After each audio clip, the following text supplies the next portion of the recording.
Roda ditukar tu macam ada famous di sebuah negeri lah, di belakang sana tu tak apa. Saya melihat ataupun mendengar kepada ulasan awal oleh ketiga-tiga ahli panel ini, saya dapat simpulkan bahawa ketiga-tiga ahli panel seperti menyeru untuk berlakunya suatu perubahan yang lebih baik untuk rakyat dan juga untuk negara kita ini.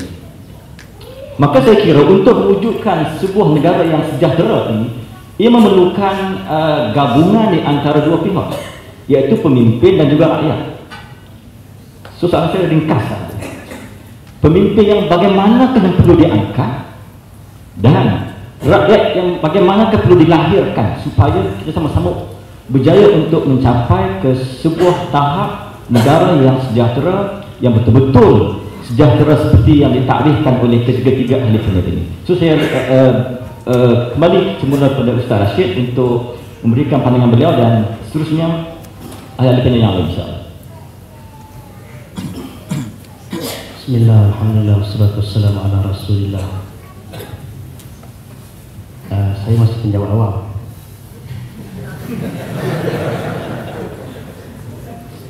Tuan-tuan yang dirahmati Allah Subhanahu wa ta'ala, ini bukan, tak tahu lah boleh bawa lupa kan. Untuk kita melahirkan pemimpin, ini adalah satu gerakan yang bersepadu. Jadi hanya selepas kita membincangkan tahap intelektual dan sebagainya, maka pada saya orang yang patut berubah pertama sekali ialah diri setiap yang ada di dalam dewan ini, untuk mengubah cara berfikirnya. Kalau yang disuruhkan oleh Tuan Mazhar tadi ialah untuk tukar dan tukar, tapi jangan tukar kelab sangat macam itu 2 tahun sekali. Malah tadi satu penganalisa politik kata, bila jarang ada negara di Asia yang boleh kekal sampai 5 tahun baru pilihan raya, itu menandakan satu kestabilan. Itulah itu barang kita lawak dengan kemalam tadi kan. Pasal dia bandingkan dengan Pakistan 2 tahun sekali pilihan raya, 2 tahun sekali pilihan raya, tanda tak stabil. Jadi kita ni 5 tahun tu makna tanda stabil lah. Itu persepsi dia. Baik, jadi saya melihatkan kepada untuk kita mendidik pemimpin, perlu ada golongan yang di tengah-tengah ini yang akan memberikan pendidikan dan melahirkan kepimpinan. Kalau pemimpin yang sedia ada itu ialah orang yang kita tahu ia tidak akan membawa kepada kebaikan untuk akhirat kita, kerana kita bicara tentang sebagai seorang Muslim. Kalau kita sekadar bicara sebagai seorang manusia yang hidup di dunia dan kita sudah memiliki segala kesenangan yang tidak diperolehi oleh orang lain, full stop, tuan-tuan tak payah buat apa, kekalkan apa yang ada, jangan ubah apa-apa. Kita akan ada yang tu je, lepas tu kita mati, habis cerita yang di dunia. Tapi kita membicarakan yang di sana. Allah Subhanahu wa ta'ala merakamkan dalam banyak ayat dalam Al-Quran. Kalau tadi itu Asri sebutkan tentang guru kami bertiga, Dr. Salah bin Fattah Al-Khalidi, dia ada satu kitab Al-Atba' wal Matbu'un dipanggil, pengikut dan orang-orang yang diikut. Kalau sesiapa yang rajin baca indeks Al-Quran dan sebagainya, dia boleh kutip, dia boleh kutip ayat-ayat ini untuk melihat bagaimana dialog antara rakyat, antara pengikut dengan pemimpin. Salah satu yang Allah Ta'ala ceritakan dalam suratul Ahzab, yauma tuqallabu wujuhuhum finnar, pada hari di mana dibolak-balikkan wajah mereka di dalam neraka. Yaquluna, mereka berkata, ya laitana ata'na Allah wa ata'na Rasul, alangkah baiknya kami dulu mentaati Allah dan mentaati Rasul. Wa qalu ata'na sadatana wa kubara'ana fa'adalluna sabila. Dan orang-orang ini berkata, dulu kami telah mentaati pemimpin-pemimpin kami dan pembesar-pembesar kami, lalu mereka menyesatkan kami dari jalan yang lurus. Rabbana atihim dhi'faini minal adab wal'anhum la'nan kabira. Tuhan kami, berikan kepada mereka, yakni kepada pemimpin yang telah menyesatkan kami itu, azab 2 kali ganda, dan laknatlah mereka dengan laknat yang besar. Tuan-tuan, kalau menceritakan ayat ini menggambarkan penyesalan pengikut. Bagaimana pengikut itu akan menyesal kerana dia telah mentaati pemimpin yang menyesatkan. Maka kalau berujuk kepada soalan Ustaz Razak tadi, kalaulah kita inginkan kesejahteraan yang lebih baik untuk negara kita, untuk diri kita, dunia dan akhirat, maka kita perlu latih pemimpin yang tidak akan menyesatkan kita. Dan perkara ini masih subjektif, berdasarkan kepada latar belakang pendidikan dan pengajian dan penilaian juga bertiap-tiap tuan-tuan. Barangkali tuan-tuan rasa boleh ikut yang betul, walaupun pemimpinnya mungkin bergelok, ataupun tuan-tuan rasa akan ada 2 keburukan yang nyata, itu masih perlukan kepada pendidikan dan perincian. Tetapi yang saya nak gambarkan, yang saya nak percikkan idea kepada tuan-tuan ialah, apabila kita melantik pemimpin yang sedia ada kita mengetahui dia hanya akan memaksakan kita atau menyebabkan kita mentaati dia, lalu menyesatkan kita dari jalan Allah Ta'ala, maka sebenarnya kita sedang menantikan penyesalan hari akhir. Saya kurang selesa sebenarnya untuk membicarakan politik untuk direndamkan dengan ayat-ayat agama, ayat-ayat Quran, supaya tak mengagama ataupun mempolitikkan agama ataupun mengagamakan politik, apa sajalah namanya. Tetapi di satu sudut, apabila kita membicarakan tentang kepimpinan, maka itu adalah salah satu daripada natijah yang bakal menanti kita. Sama ada untuk pilihan raya kali ini atau pilihan raya lain kali, ataupun bila saja, maka kesedaran ini kena senantiasa ada pada diri kita. Kita nak jadi pengikut yang macam mana? Pengikut yang senang dikambing hitamkan, yang dikeldaikan, yang ditutup hidungnya untuk mentaati segala-gala tanpa kita dapat input yang lain, yang ditutup ruang pengajian, yang ditutup ruang penilaian, yang hanya mendengar satu hala, barangkali yang hanya dimomokkan dengan satu doktrin saja umpamanya, tanpa kita boleh menilai dengan kebenaran. Itu satu part. Ataupun kita ingin melantik pemimpin yang akan membawa kita menuju kepada kesejahteraan hari akhirat. Tuan-tuan, itu yang kita nak kena decide. But yang berikutnya, yang kita kena ajar kepada pemimpin-pemimpin ini ialah apa yang Nabi SAW berikan amaran.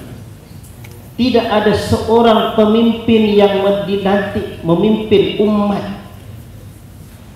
memimpin suatu rakyat, lalu dia mati dalam keadaan ia menipu rakyat, melainkan Allah Ta'ala akan haramkan baginya syurga. Kalau ada barangkali tuan-tuan boleh kutip hadis-hadis, ambilkan terjemahan dan maknanya, tuan-tuan boleh sewa billboard tu untuk sepanjang 2 minggu,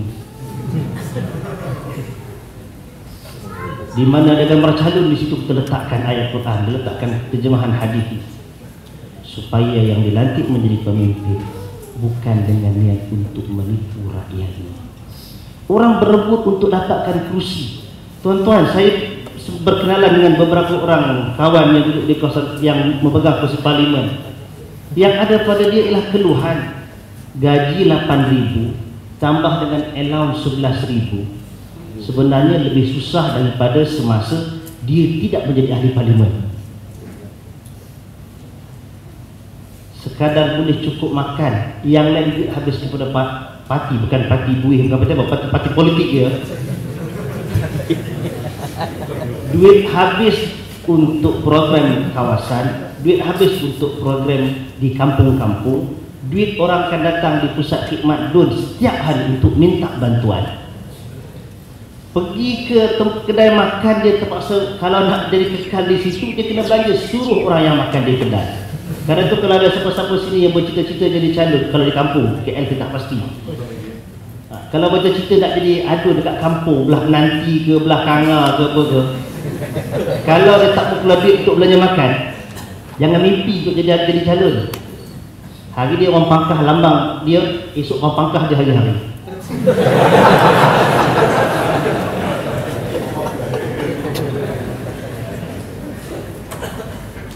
Jadi dengan sebenarnya bukanlah senang untuk menjadi ahli parlimen, menjadi DUN. Orang sampaikan, saya pernah seorang kawan yang pernah seketika menjadi DUN, kereta pun kemek, rakyat orang kena pakai hantar nak pergi bersalin, pergi klinik sampai kemek, kereta tak dapat repair. Susahnya untuk menjadi ahli parlimen dan ahli DUN. Tapi kitanya tu lah. Tetapi kenapa di pihak yang lain semua orang berebut? Barangkali kena melihat di situlah dia akan melihat pembangunan tanah mana yang nak kena jual, yang ini nilainya berapa, jadi berapa nak boleh up. Jadi nilai yang berbeza itu kita perlu letakkan amaran kepada mereka dengan amaran Allah dan amaran Rasul. Wallahu ta'ala. Tuan-tuan, itu suara dari seorang yang selagi sebagai penjawat awam, ya. Kita nak dengar suara dari yang bukan penjawat awam hari ini, iaitu Dr. Masdi tentang soalan tadi. Silakan. Dia UIA dia badan berkanun.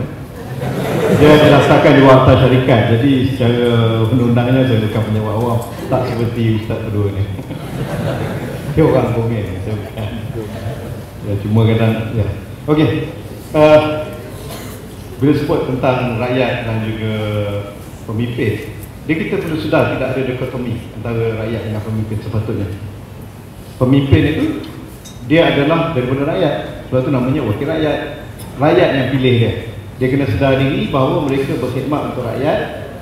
Seperti mana Sayyidul Qaumi Khadimuhum, kan? Maksudnya ketua suatu kaum adalah khadamnya. Jadi sepatutnya orang yang berkuasa kena sedar mereka itu berkhidmat untuk rakyat. Mereka itu sebagai ajir, sebagai orang yang kita bayar gaji untuk mereka uruskan kebajikan kita. Mereka itu sebagai wakil, orang yang kita bagikan perwakilan, uruskan kita punya duit, uruskan kita punya welfare, uruskan kita punya kesejahteraan. Mereka kena sedar itu. Dan mereka pergi ke situ, bekerja kat situ, yang pilihnya adalah kita.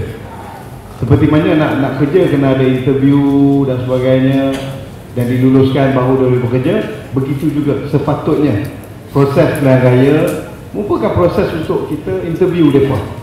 Interview orang nak bercalon, bukan kita interview seorang-seorang mati dia nak pergi. Kalau konstitusi tu ada 95,000, 35,000, tetapi peluang kepada orang yang nak employ mereka, iaitu rakyat, untuk berkenalan dengan setiap calon untuk mereka lantik. Ini kadang-kadang masyarakat kita, ialah kat sini okey, kita boleh faham, tetapi bagaimana di luar sana nak faham.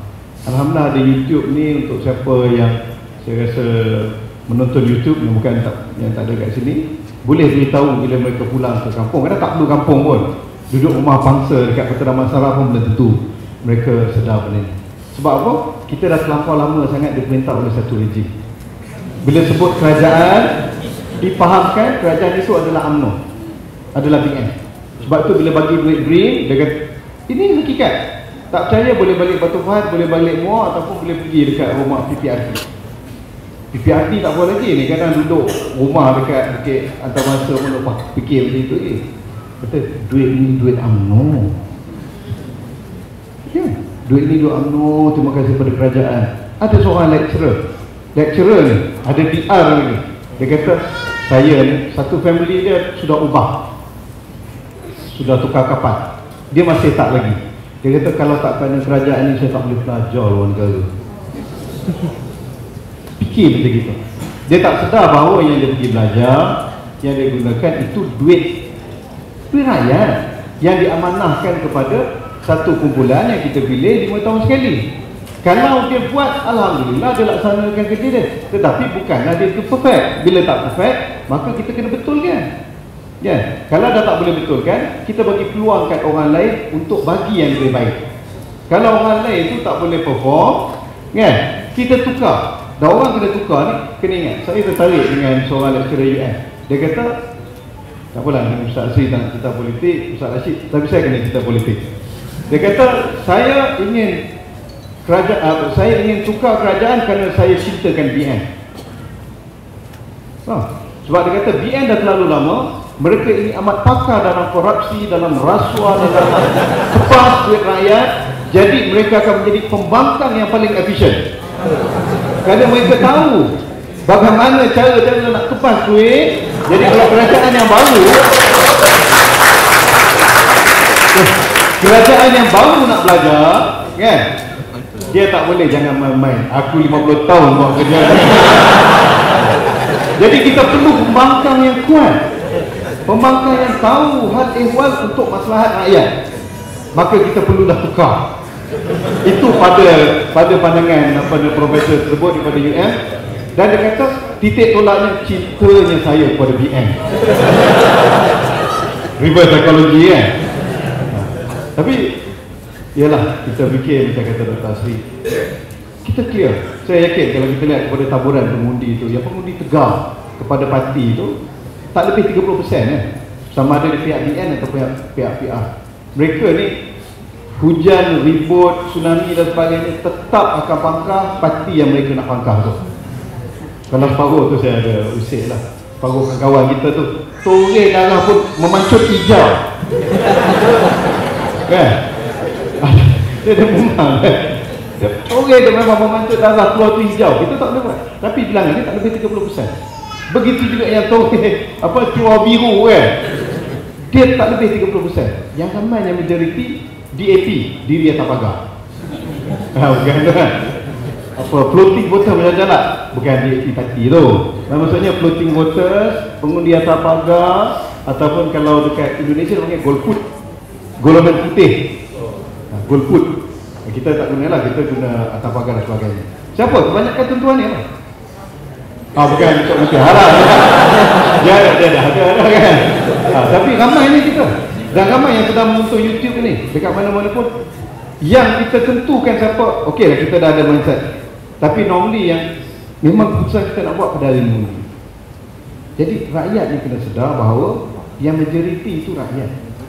Dan rakyat untuk buat keputusan, ini satu program ni dalam surah Isra ayat 36 tu, saya rasa nak pilihan raya ni kita kena sedarkan orang itu saja. Wala taqfu ma laysa laka bihi ilm. Jangan wala tattabi'lah, ayat ada terjemah. Jangan kita ikut benda, jangan kita buat benda yang kita tak ada ilmu. Kita tak tahu benda tu. Kenapa kita pilih macam tadi lah, tutup mata nak pilih bini. Tak jadi. Kan kadang kalau kata gemuk ke hitam tu di mata masing-masing lain, kan. Kepada orang itulah paling cantik. Kan? Tapi maksudnya biarlah kita pilih tu berdasarkan pilihan mata kita. Dan bukan dalam kata kita tak tahu. Sebab apa? Inna sam'a wal basara wal fu'ada kullu ulaika anu kana mas'ula. Kerana mata kita, pendengaran kita dan hati kita itu semuanya akan ditanyakan. Kenapa kita pilih ini, kenapa kita bangkah ini, kenapa tu? Pada masa kita akan persoalkan kita. Jadi biarlah kita buat tu di atas kesedaran. Ada ilmu, ada hujah, ada maklumat ala basirati. Di atas basirah, kita fikir betul-betul. Persoalannya sejauh mana rakyat Malaysia di luar sana ada maklumat seperti ini. Sebab itu pada saya tugas pertama sekali, kalaulah boleh kita mengimbau, kita nak mengambil Al-Farabi dalam bukunya Al-Madinah Al-Fazilah. Siapa Al-Farabi ni? Dia ahli falsafah di zaman Abbasiyah dulu. Dia very controversial figure. Separuhnya dia Mu'tazilah, dia punya pemikiran bukanlah ulama hadis sangat. Tapi dari segi contoh di zaman keagungan ilmu Islam, Al-Farabi merupakan satu nama yang kah. Dia seorang polimat, orang yang menguasai banyak bidang. Jadi dia ada buat satu buku, Al-Madinah Al-Fazilah. Buku berkaitan dengan negara yang virtuous state, negara yang kita kata bukan negara berkebajikan, negara yang Fazilah, virtuous negara yang maya, bukan maya, bukan virtuous, negara yang mulia. kan, lebih kuranglah kita terjemah secara harfi, literal. Saya literalis. Negara yang mulia, negara yang apa tu berakhlak gitu. Okay. Jadi dia kata apa? Ada je, dia ni terpengaruh dengan Plato sikit. Dia kata negara perlu dipimpin oleh filosofer king, raja yang ahli falsafah, yang dia boleh lihat apa rakyat tak nampak kan? Sebab tapi oleh kerana dia Islam, dia cuba Islamisasi kan.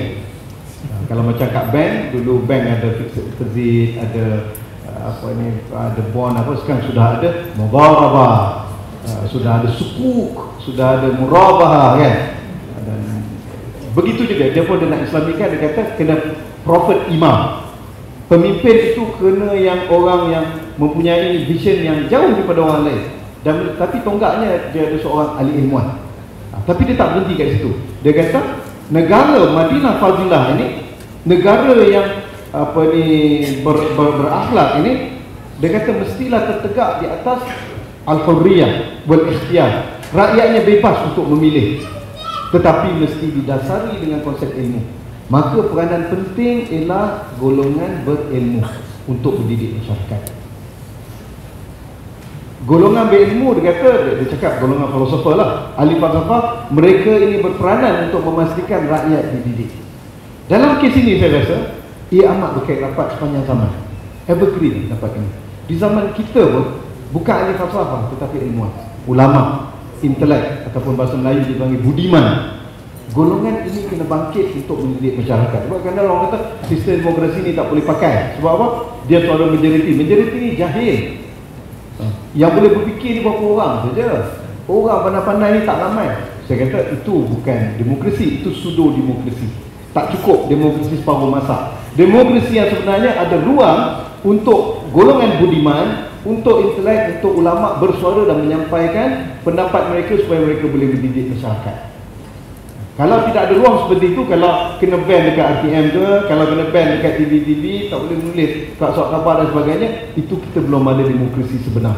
Bila tidak ada demokrasi sebenar, sistem pendidikan rakyat itu terbantut. Bila rakyat, sistem pendidikan rakyat terbantut, pemikiran rakyat akan dibonsaikan dan didonatkan. Okey. Ada orang kata donat lah, nanti kemudian lah kita cerita kenapa donat kan?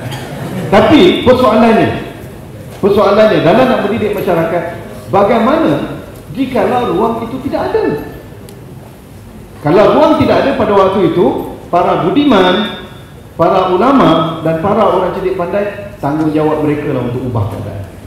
Dengan apa saja yang ada, dengan ruang apa tu maya tadi kan, ruang virtual, dengan ruang apa ni media alternatif, mereka kena gunakan untuk mendidik masyarakat supaya berubah kepada keadaan yang lebih baik, supaya ilmu itu diangkat dan dijadikan tema kepada politik kita. Itu untuk orang berilmu dan sebagainya. Tapi sebab berilmu ini very subjektif. Tuan-tuan dan puan berilmu juga. Sekurang-kurangnya kita pada tahap middle class, ramai graduate, tak graduate pun tapi terbuka kepada ruang maklumat. Peranan anda sekalian untuk mendidik masyarakat di luar sana, mendidik masyarakat yang kat kampung-kampung, kat pekan-pekan ataupun kat bandar tapi masih lagi terhijab. Kita didik mereka dengan maklumat yang ada. Jadi saya rasa kita cuba apa tu. Tapi kalau ruang itu tidak ada, tuan-tuan pun tahu, ubahlah, tukarlah. Ini kali saja. Wallahu a'lam.